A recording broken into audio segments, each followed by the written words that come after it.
have there been any kinds of trends that you've seen that have become kind of immutable laws when it comes to Outbound? Yeah. So there's one I discovered when I was teaching that kind of stuck. And when I made that shift, it just relaxed me a little bit. I have this mantra that I teach and share at my workshops and that I've been using for 15 years that I've kind of honed over the course of many years. I've shared on LinkedIn, which is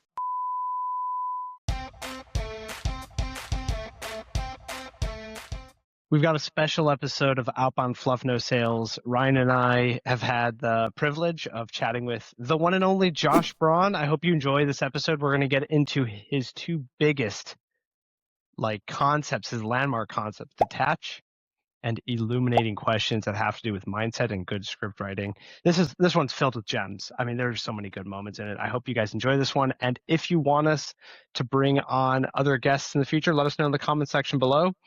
Also, before you dive into this one, check out Josh's website, joshbraun.com. It's included in the description below. And if you enjoy this episode, hit subscribe. We'd love for you to tune in to future episodes. Ryan, you ready to get this one?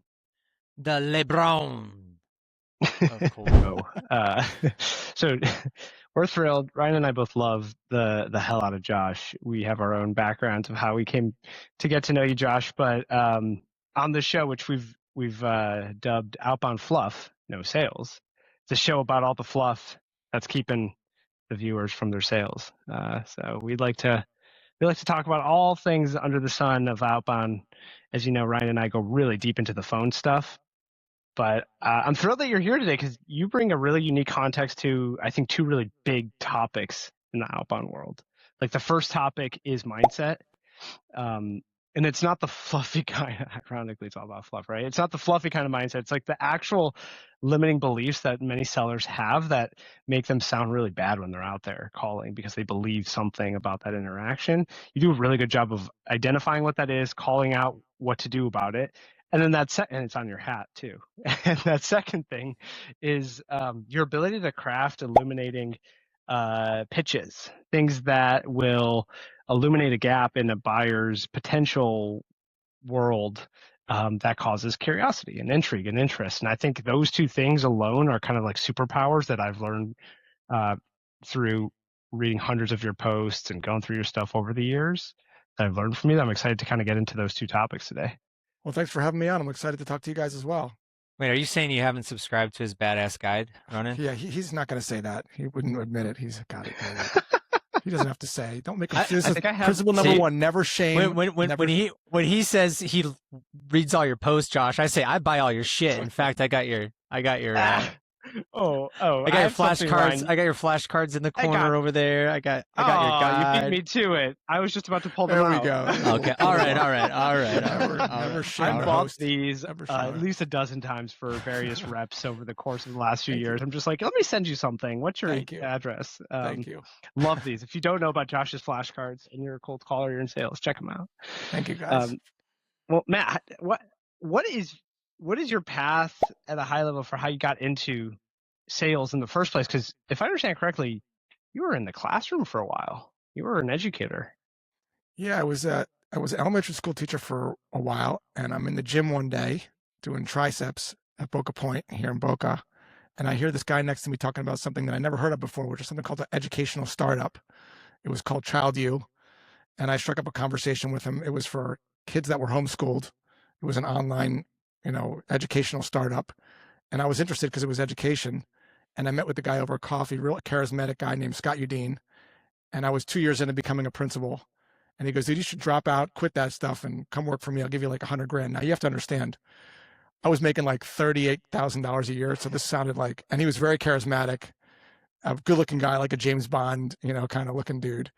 And so I came home and told my wife, and she's like, you may as well try. You could always go back to the classroom. I go, I don't know how to sell. He goes, that's even better, to teach. And he kind of took me under his wing and showed me some things. And that's how it happened. If it wasn't for that tricep pull down machine, I probably would be an elementary school teacher and a principal, and I wouldn't be probably on this wonderful podcast of yours. No wonder you always use that line, tries or buys. That's right. Tries or buys. I'm in the gym, tries or buys. Tries or buys. That's right. It's like near and dear. It's just from the heart. That's right. that's from there you made your way eventually over to Basecamp, right? Before Basecamp, so I was working for a company called ChildU. That's the educational startup. And we got acquired by a company called Compass Learning, which was a bigger educational software company. They were owned by Weekly Reader, which is a popular little magazine for kids. And when I was at Compass Learning, selling and doing a little bit of product development work, I hired a company to do some work for us called Jellyvision. They created a game called You Don't Know Jack. And I met the founder and CEO, Harry Gottlieb at the time, and Amanda Lannert. They were selling something as well. And they said, hey, you're so awesome. We like working with you. Do you want to come sell our stuff? And that's when I left Compass Learning for Jellyvision. I was there for, I want to say 14 or 15 years, selling as an individual contributor and then building that business up from like an agency to about 40 million ARR, doing software for HR professionals as an individual contributor, then managing SDRs and VP of sales. And then I left because I was seduced by Jason Fried over at Basecamp to say, come sell Basecamp stuff. So that was the kind of path. We love his books. He's great. He's great. He writes very well. He does. And his way of thinking is also really cool too. And from what I know, he's not in the Epstein file, so that's another positive. Like from what I know as of today, I haven't seen anything about him in there. So if you follow him, don't unfollow him. He's not involved in that. We don't open up that rabbit hole. That'll take a real interesting turn for today's conversation. Everything that kind of came about later on, which is what you built your LinkedIn brand around, it was based on probably that decade and a half of experience building Jellyvision and being in different roles, managing different people, seeing technology through the lens of time, not just a point in time, but rather like how things trend. Have there been any kinds of trends that you've seen that have become kind of immutable laws when it comes to Outbound? Yeah. So there's one I discovered when I was teaching that kind of stuck. I was about, I think, 9 or 10 years into being a teacher, and I wanted to work at the district. And this is when technology was just being adopted into the classroom, and I was super ahead of the curve. I was bringing in CD-ROMs. These are these things you guys can Google if you don't know what they are. Software called Living Books, which was some of the first software available for kids that were teaching them how to read. And I was an early adopter. I would project things on screen. And I thought I was very equipped for this job at the district because I'm like, nobody was doing what I was doing. So I prepared for this interview really well. I actually hired a coach. I came in there with a dog and pony show, and I feel like I did everything I could have possibly have done in this interview. Like I could not have done anything better. And I felt so confident walking out of there that I thought the thing was in the bag, and thought it was my job to just get the job. Like I was totally attached to getting this job. And I remember coming home celebrating with my wife, at the time. And then 2 days later, I got the call, we're not offering you the job. And I realized at that moment, the reason I felt so bad is because I was attached to this thing that ultimately I didn't really control. I thought it was my job to get the job, but that's not my job at all. My job is to prepare for the interview and do the best I can, and then be at peace with what happens. And when I learned that lesson as a teacher, it really automatically translated to sales because I saw it play over and over and over again, where a rep did everything right on a cold call or did everything right on a discovery call, did all the things that everyone does, and still doesn't get the sale because ultimately we don't have full control over the outcome. And when I made that shift, it just relaxed me a little bit because there's sort of power and confidence in knowing that I could just do my best and not have to really be attached to what happens because ultimately it's not mine to be attached to. You see this play out in sports. One of the clips I shared a while back was a collegiate volleyball team playing, and they had this amazing rally. It was like 2-minute rally. If you've ever watched collegiate volleyball, it's insane. They're spiking, they're recovering. This goes on for 2 minutes. And after 2 minutes, one team loses the point. Now, did they mess anything up? No, it just is the nature of volleyball. Just like the nature of sales is you can have everything right and you're going to get hung up on, you're going to get rude prospects. So this idea of accepting the nature of the thing, whether that's cold calling or when I go to a public pool to swim, it's a public pool. There are loud kids sometimes running around. If you're going to get upset at that, you're going to suffer because you're moving against the form of the reality. Same thing with a family restaurant. Get upset that there's kids running around. That's a family restaurant. get upset that there's an airplane delayed. That's the nature of an airplane.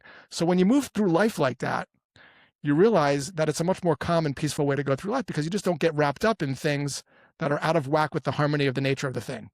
And so that's been a guiding principle to your question of how I've sold and I've trained others to sell. And I think it comes through in the behavior that I have on the phones and the behavior I have when I'm on discovery calls. This idea of like, it's not that I don't care. I think that's a big misconception with detachment. It's like, you don't care, you lean back. No, you do the best you can. You do all the things, but you kind of have a piece of knowing like the end result is not mine. And there's a peace and tranquility, I think, that comes through in your energy and certainly your mental aspect. I mean, you don't have this debilitating feeling of attaching your worth to the outcome. And you also realize, as I've seen in 20 years of selling, it's like this. Like I've been on pips, I've been fired, and then I've been hired, and then I've lost the sales, and I've gotten, and you realize like, oh, it's all like this, like the tide, like how the world works. It's just up and down and up and down. And if you could just drop back and just watch that happen, it's just peaceful. Why do you think that reps have such a hard time, individual contributors of any kind, or even leaders, accepting this fact? And what do you think is the cost to people who can never learn the lesson and they stay in this profession? Well, they're under a lot of pressure to perform, and this is a muscle to work, like working out in the gym or selling. So if you don't, it's not magic. I'm not born with it. I work on this every day. I choose to meditate and do other things we could talk about to be able to stay in this place of being aware of my thoughts. So if you're not aware of your thoughts, something happens and you react, and that's 99% of people walking on the earth. Thought happens, they react, write a post. Thought happens, they react. Someone beeps their horn, you beep their horn back at them. It's an automatic. Someone does something and you flip them back. It's an automatic pilot. What this gives you, the mindfulness gives you, which is the start of detachment, is this ability to actually be aware of your thought before you say something. And in that moment of awareness, you can certainly choose to flip the other person back off, or you could choose not to, but you have a choice in that moment. And so it's a skill. So how do you develop it?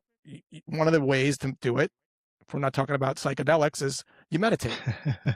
And if we are talking about psychedelics is another way to get to really realize about the ego in a very short amount of time. In 6 hours, you can kind of see, you can learn a lot in 6 hours. You can kind of have some realizations, but you could also meditate. And meditate doesn't mean you don't have any thoughts. Meditate means you're taking a walk with your dog or by yourself, and your thoughts are racing.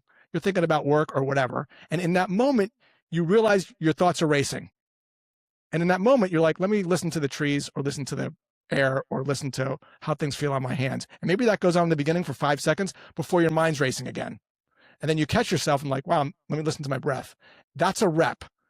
Every time you realize you're lost in thought and you pull yourself back to something that you're hearing or your breath or something, that's considered a rep. And in the beginning, that time is, sometimes you'll be lost in thought for 5 hours before you realize it. But with time, that gets shorter, and pretty soon you're in this position of, oh, I'm kind of aware of my thoughts most of the time. Doesn't mean I don't react. I still might get angry. I'm a person, but I'm like, maybe I don't want to react to that right now. Maybe I just want to let that go. Or I don't want to react to that post, or I don't want to say this thing. We're not perfect. It still happens, but it's a muscle. So it's not like people are bad at it, just like they're not bad at piano if they've never played it. So it's a skill that can be learned, like selling or prospecting or cold calling or any skill that you guys are good at. Yeah, I find it interesting that when you talk about detachment, immediately goes to you don't care. And then you're going, well, no, you still have to do all the things. But I feel like there's still this group of individuals that think the things are still trying to force an outcome versus the things being best practices to help somebody move through the journey of evaluating whatever it is you have to offer, right? What are your thoughts on the things when you say the things? Yeah. Because I think that's super important so to dig into. I have this mantra that I teach and share at my workshops and that I've been using for 15 years that I've kind of honed over the course of many years. I've shared on LinkedIn, which is, and I repeat it like a mantra. It's not my job to sell everyone. My job is to illuminate potential problems, to see if that person thinks it's a problem, and then to not steer the ship. Some people will be open to listening and some people won't. My job is to be humbly curious and accept what happens. Because really that's all we're doing here. And people are like, it's sort of I think helps because that energy shift on the calls, certainly cold calling, people can feel that like immediately when you adopt that shift, not as a mechanism to get a meeting, because if you're kind of tricking yourself, that energy seeps through because your intent on the call affects your behavior. Right. So whatever your intent is going in, and Ryan, you're good at this, and Ronen, I've listened to your calls, I share your calls. I'm like, you could see the intent here is a place of discovering. And when I do workshops, the thing I have on the board is there a problem? Not let's solve the problem, not let's pitch the solution, but is there a problem? Mm-hmm. And that shift that you ask all the time slows things down. Like I'm going to say some things. It's not like I'm not going to call people, not like I'm going to not make a good list, not like I'm not going to select the right accounts, do all the things, continue learning, listening to my calls. But ultimately, I don't control what happens after the words leave my mouth. Right. And I just got to be okay with that. And again, that's the practice. That's why I love. I mean, that's why you and I get along so well. You know, I have been bringing this concept of, you know, meetings don't matter and you should focus on the completion. So it's essentially encapsulates what you're saying around doing all the things, right? You want to target the right companies. You want to say the right things at the right time. Those are the things. But in that moment in time, the only thing you can really control is doing your best to make sure that you have the right person you intended to reach into the conversation. So verify you got the right person. And then you get them to understand why you're reaching out in the context of, again, do you have a problem or not? So we use a lot of words around not sure if this is for you, but these types of things. And then it's okay to get to a yes and no and not me, not now. But we want to get a why behind that. And if you can celebrate the completion, not the forced thing that you can't control right now, the mindset stuff just comes inherently with it, right? It becomes easier. People get there's less pressure there. But also from all the things you need to do, you also get so much more insights, right? Are we targeting the right people? Are we saying the right things? And it's really interesting to see what happens when reps begin to go down this journey. It's not from the lens of mindfulness, but I love that because I've gone through this journey myself, and I feel like a different person these days, even though I still do get a little moody compared to where I was. I still like that kind of concept, but the more important thing is how do I have this performance-driven concept that does get away from a unnecessary mechanism that we can't control, but opens up all these possibilities, including mindfulness, to drive better success. And I think you hinted on something that's super important, which I'd like to double click in a little bit more because it goes into your messaging that Ronen was talking about earlier.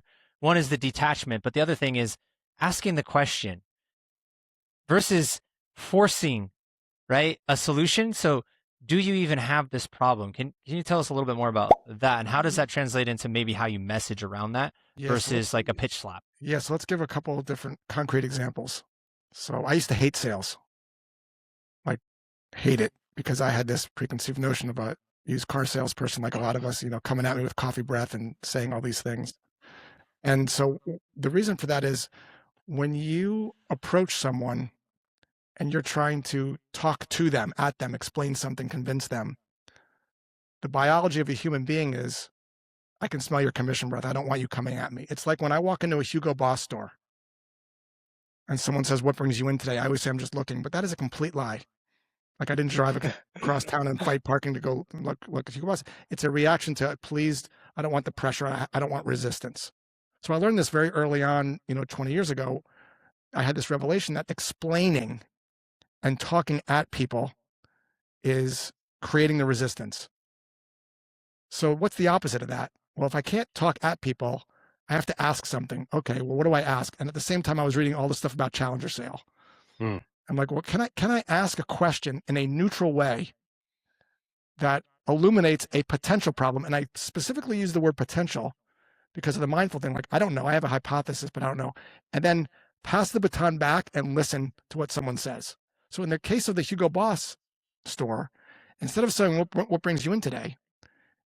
If someone were to see me walk in there and take a guess as to why I'm coming in and say, going on a business trip, I would automatically say, well, no, actually, I'm going to a wedding, and now we've opened up a conversation. 8 years ago, I got so lucky. I was in the mall with my wife, and I did not need anything. She was returning some stuff at the town center mall. We were going to grab some dinner at True Food. And to just kill some time, I walked into a Fit to Run store. I'm an outbound lead pretty much. I'm just kind of not interested in anything. So if the store associate came at me with a convincing thing, telling me value propositions of her sneakers, I'm going to say I'm good. If she said to me, these are on sale, I'm going to say I'm good. If she said, what brings you in today? I'm going to say I'm good. She didn't do any of those things. She looks down at my sneakers. She goes, are you a runner?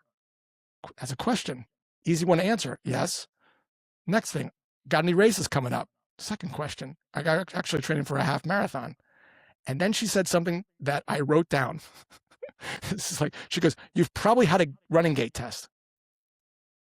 And I said, what's that? And I have video of this. I show up my workshops. Maybe you've seen this on LinkedIn. She gets me on a treadmill in the store and I'm running on it like 5 minutes later. And she freezes the frame and she zooms into my ankles and she goes, you notice how your feet are overpronating when you run? And I go, yeah, I could see that. She goes, well, the problem is if you run in sneakers that are not made for pronated feet, you increase the chances of getting injuries, especially when you run more than 10 miles, specifically plantar fasciitis and runner's knee. Now, as an old Jewish guy, that's not what you want. She goes, if you'd like, I could look at your sneakers to see if they're made for your feet. And I don't know, 6 minutes later, I'm spending $170 on new sneakers. So no statements, no pitching, no convincing. You probably had a running gait test. Gives me the benefit of the doubt that I'm not a moron. Because if I'm a runner, maybe I've heard of it. I had not heard of it. But if I was not a runner and I wasn't doing races and I had heard of a running gait test, there is no sale there. And that's okay because not a fit is okay if determined early. But she was sorting me and she was using language to illuminate a potential problem. And I leaned forward. And now I get pitches all the time. I got one I think I wrote about 3 weeks ago. Someone called me and said, hey, Josh, been following you on LinkedIn. Can I ask you a question? That's how they opened the call. I go, sure. I was seeing your posts over the last 5 or 6 months. You've had about 3,000 or 4,000 comments. That's something, a topic that I'm interested in. They're starting with that topic. I'm interested in the running gait example. And then they asked the question that I call poke the bear, which was a brilliant question, which was, how are you going about finding out the people that are commenting that also might be a good fit for your workshops? Like, are you going through those manually or do you have a way to surface your ICP up from those comments? And I was like, I have no idea. I'm not doing that at all. Like that's a neutral question. Or another one, Josh, I was on your Badass B2B checkout page. Saw you didn't have any tracking pixels. Same thing with your tongue-tied flashcards. How are you retargeting people that don't like abandon their carts? I'm like, oh, I'm not really doing that today. See, so, or I'm doing something else and it's not a problem. But these are neutral questions that are based on two things: a topic the other person is interested in, and then ask a question that's neutral around a potential problem, and then just shut the front door and be okay with, I don't run anymore. I walk. To which case, no sale for your new sneakers. Or I don't really care about retargeting people. That is not anything I would ever do, which is what I told this person. I go, yeah, I know I can do it, but I don't want to do that to people. The thought of that makes me crazy. To which this person thought that was an objection to overcome. I'm just not that go find someone that likes retargeting. There's a lot of people that like retargeting. Sure. But when you got to listen, you got to read the room. And so this idea, and Ryan, and you're great at this too, Ronen, which is like, this person, you shouldn't have to push a rock up a hill. Doesn't mean you hear resistance, which I call information, not an objection, that you don't have a response. Like Ryan's call that I share at my workshops, someone said, hey, can you shoot me an email? It's not like he says, okay, and the call's over. He pauses for a second and he goes, that's not a problem. Or would it be okay if I asked you a couple questions just to see if that email would make sense? And the person said, yeah, and opened up a call. The person might've said no and hung up the phone. So it doesn't mean that you don't respond to information, but you don't treat everything like it has to be overcome. That's the key. And I think that one of the things that I love about your framework, again, is you're just trying to illuminate a problem. You're not assuming, right? This is super important. It's a hypothesis. So that's step one. Let's find a way to position around something that gets us into a conversation. Step two is you have to be okay with the answer either way. Now, when I talk about calling, if we do a good job with target and we know that we have a solution to a possible problem if the right target's on the list, then what I usually try to do is try to get a question that the answer really doesn't matter. Okay, so I could ask you, let's say it would be the how are you getting, how are you sorting through your people who could be a good lead for your workshop, right? That question is a good example because you might say, well, I'm doing it manually, or you might say, I got a tool for that. Either way, I don't really care. It's like, fantastic, Josh. That's why I was reaching out, right? I've got this new thing that does that. That might be a transition point into it.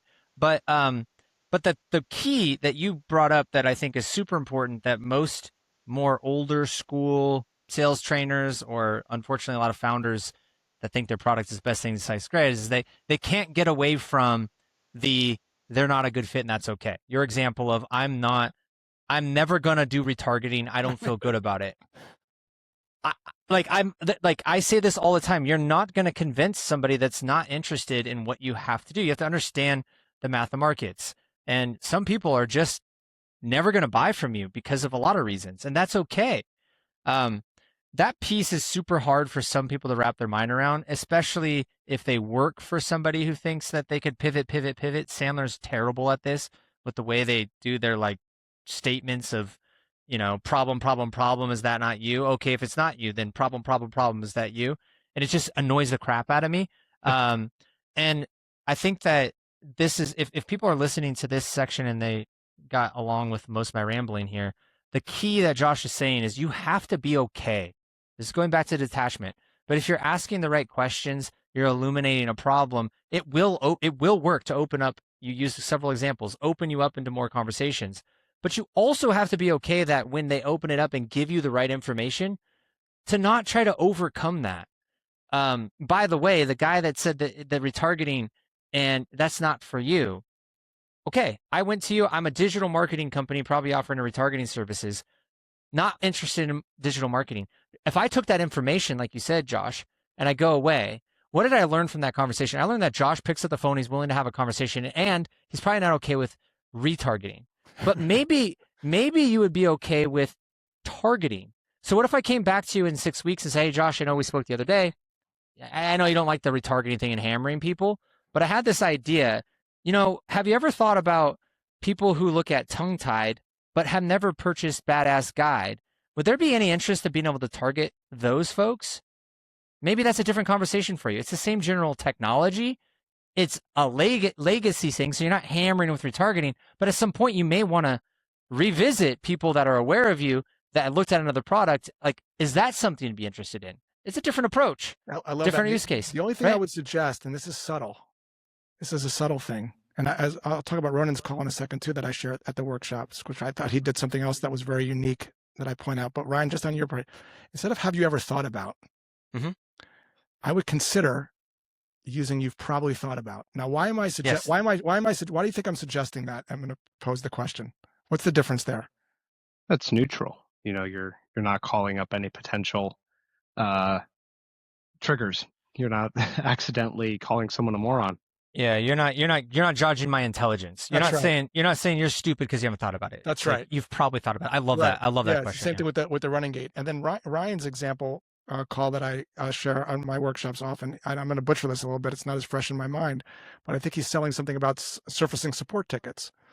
And he starts with, how are you currently doing it today? And then he makes a joke. He's like, hey, this is going to sound like a gotcha.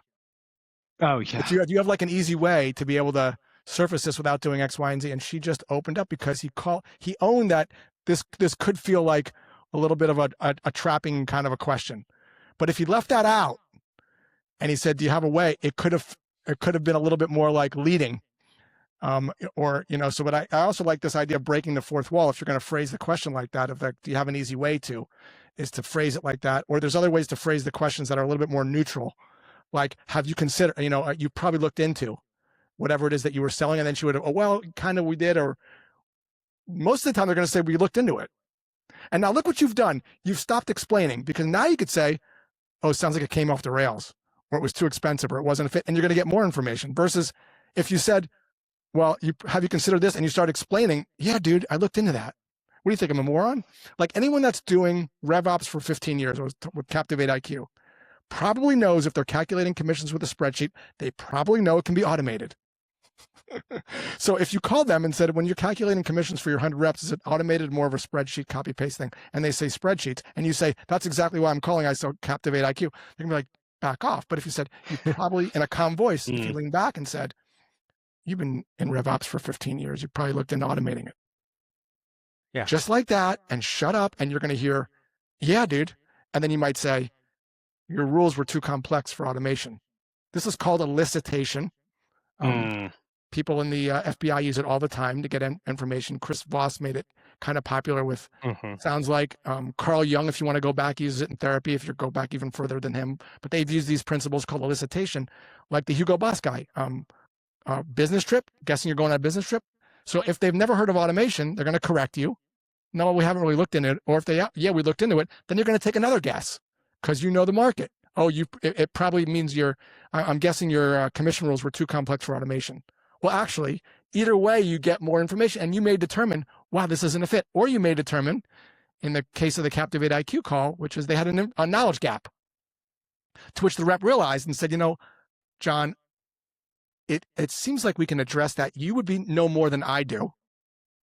Would it be okay if I sent you a video and you can see for yourself if it might thread the needle or if it's complete garbage? That's exactly how the rep phrased it. And the guy's like, sure, I'll take a look at it. I don't exactly know what happened.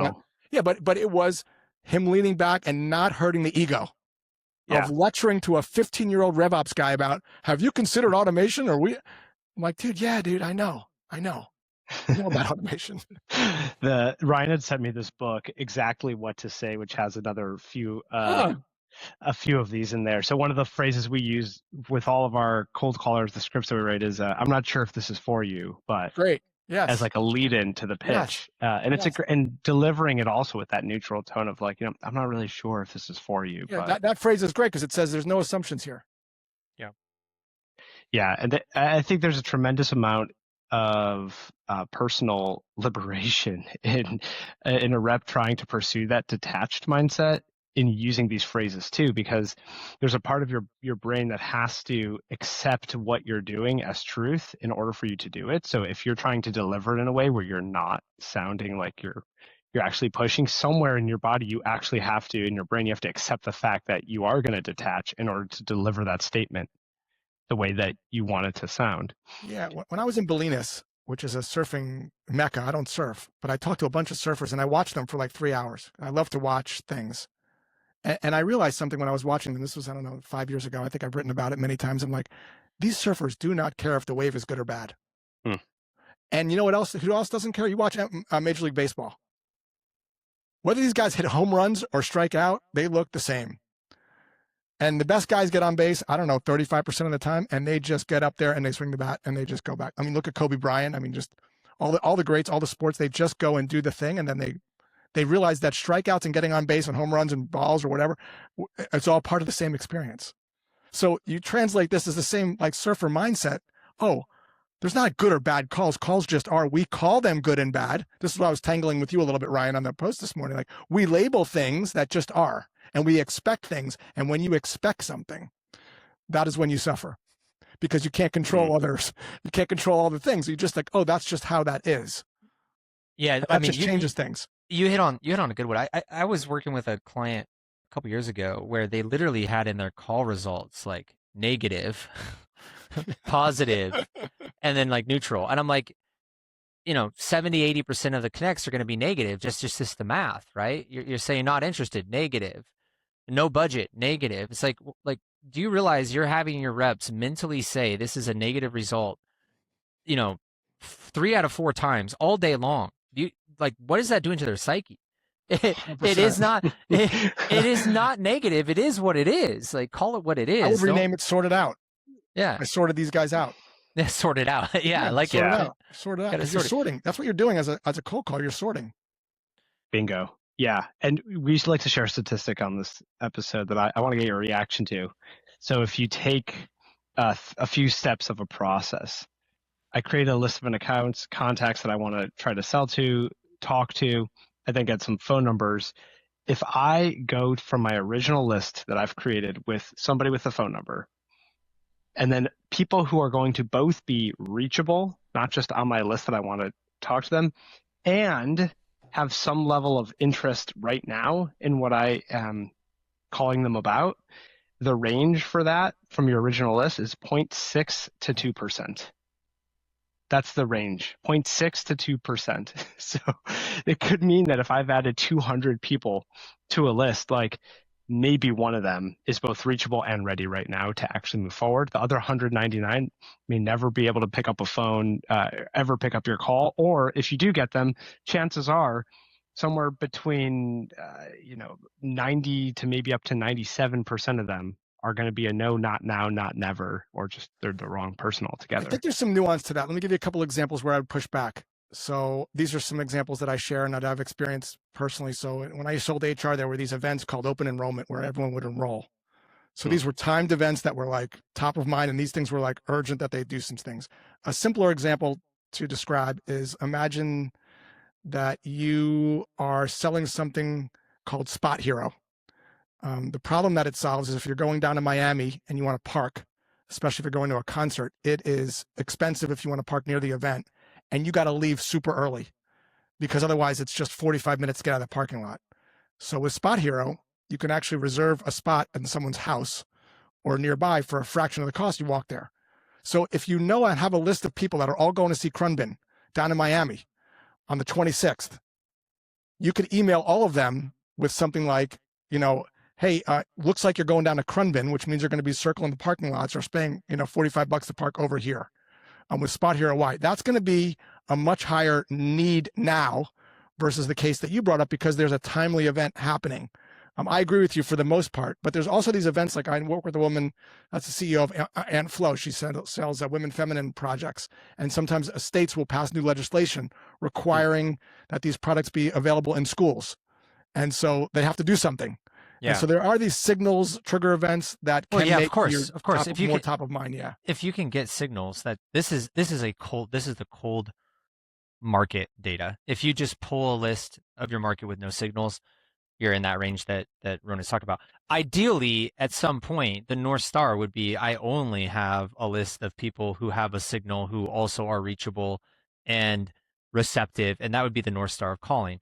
Unfortunately, it's just not the case, which is why you've got to take the two things we talked about today, which is number one, detach. As long as you do the things, you did the best job of getting the best list possible. Let's say you did have signals on going to the spot parking solution, right? And it's all on your list. And and now I also have a message that's illuminating. I bet you're going to be circling around. I could reach someone on that list right now that I know is going to the concert, and guess what? I always take Uber. What are you going to do? Convince them to park their Uber? No, it's okay. Move on to the next one. They're still going to happen, right? You still have to detach. So the reality is, if you take these two things and you put them into practice, like tomorrow, not only will you have a better mindset when it comes to the profession of sales, meaning you're not going to, flame out in 3 or 4 years, but you could have a 20, 30 plus year career like Josh has had over here. But also you're going to be able to capture a bigger chunk of those that are, as Ronen mentioned, reachable and receptive when you're not focused on that one outcome. It's like not only will you feel better, but you're also going to capture a larger majority of the people when the time's right, because not only will they feel it when you're delivering that message, but you're also collecting that information that gives you the potential to follow up at a later date and convert when the time is right. Yeah, versus burning the bridge. You can stay top of mind. Yeah. That's always. I mean, that one great example to your point, Ryan. To put a punctuation on this is, I got a cold call about 4 months ago. This is exactly how it happened, and this reinforces your point. Hey, Josh, my name's Rick. I'm an agent in Boca. Do you still own the home on Marbella Drive? Easy question. I think Ryan talks about this system 1, system 2 thing. Like, yeah, I do. And then he said, that's a popular neighborhood. I don't suppose you're looking to sell it. I go, no, I love it here. And he said this, great line. I wrote it down. It sounds like that's your forever home. And my desire to correct just kick, well, dude, definitely not forever. I want to get the F out of Boca once in a while. Once my wife's mom passes away, which God knows when that's going to be, when I move out to the mountains because my wife won't leave. We got into this whole thing. And then at the end, he said, looks like you're not ready to looking to move now. He goes, hey, I send out a newsletter from time to time on comps in the area. What your homes are selling for. Like, I can add you. I said, sure. And every once in a while, I get his emails. And when I'm looking to sell, I'm calling the guy. Yeah. Like, to your point, like, it's, you stay top of mind. Not like I'm just checking in, you ready to sell your house. No, it's a value. It's something of value, and that's the big key. And I know we're getting late on time here, but this idea of activating your market, being okay with the information you capture, but finding legitimate ways to continue to provide some sort of information, education, support, or even services that may not even benefit you directly with that potential future customer. If you could find those ways to stay on top of them, I say that's when you become that person. It doesn't even have to be your own offer. It could be nurturing them with podcast episodes or content from other people, books, resources. Once you capture something, the running person, for example, that you had before, it could be you weren't a runner, but you were a walker, and they only sold the running shoes. But here's a thing on walking. Maybe at some point you graduate. It doesn't matter what it is. When you get to that level, you're at a whole nother level of becoming that person in a market. You don't have commission breath. They don't see you as this dirty used car salesman coming at you without a mint in. And when we interact with one another, we're always getting something from it, right? And it's always about serving that individual. If you can get to that level and be okay with it mentally, it's weird. At some point, you don't have to worry about a lot of the 100%. When is the next sale going to come in? It just comes. Ronen and I talk about this all the time. And the other thing to keep in mind too, and you guys are a little young to realize this, but maybe for your listeners, this is something that it's hard to realize at your age. Everything's going to be okay. Like, even if the worst thing happens to you, you get on a pip and you let go, something else is going to happen. There's going to be some rainbow that follows the rain. Then there's going to be some rain, and then there's going to be a rainbow again. There's going to be sunshine. And your job is to kind of be like the sky and to just like put the umbrella up when it's raining and to take in the sunlight when it's there and to realize that it all is okay. You're not going to be like on the streets homeless. Even though you think you might be, it's all okay. The universe doesn't mean you're sitting on a couch doing bonbons. You do all the things. You don't send cover letters and resumes. You say, hey, I wrote some cold emails for your ICP. Can I have the job? Look at my cold emails. Here's my cold call talk track. Here's a video of why I did it. You do all the things. But then you realize, oh, I'm just going to keep walking. And I'm just going to be the sky. And I'm going to watch the clouds. I'm going to watch the people honking their horns, flipping me off, rude prospects. And I'm just going to just let it go. Because that's just how it is. And it's just a nicer way to go through the world. And it's almost like a superpower. Like, you see people that don't have it, especially if you marry this up with yoga, man, you're like in the Matrix. You're like, wow, people are batshit crazy. Like, you just move through the world in a much different, more calm way. And again, to Ryan's point and your point, Ronen, doesn't mean you're lazy sitting on the couch. It just means you're like doing your best and like, just okay, man. It's like, you just let it go. Well, Josh, Ryan and I are super appreciative for you joining us today. And I guess the final thing is, how do you want people to get a hold of you? What do you want them to know? Don't get a hold of me. No, I don't like being held. No, I do sometimes. JoshBraun.com or LinkedIn. Make sure to go and support his resource center at joshbraun.com. Yes. Every single thing that this guy puts out is worth its weight in gold. Yeah, because my wife wants to go to Africa, so I need to sell some more flashcards, people. Let's help a brother out. Come on. That's commission breath right there. It's literally the best, I don't know, 500 total of all your products. Like, that's right. Buy it all. Buy it. So there's no confusion. Y'all, this is the website. If you're not on this site, you're on the wrong site. Thanks, guys. Josh, thank you so much for joining. All right, man. We'll do it again.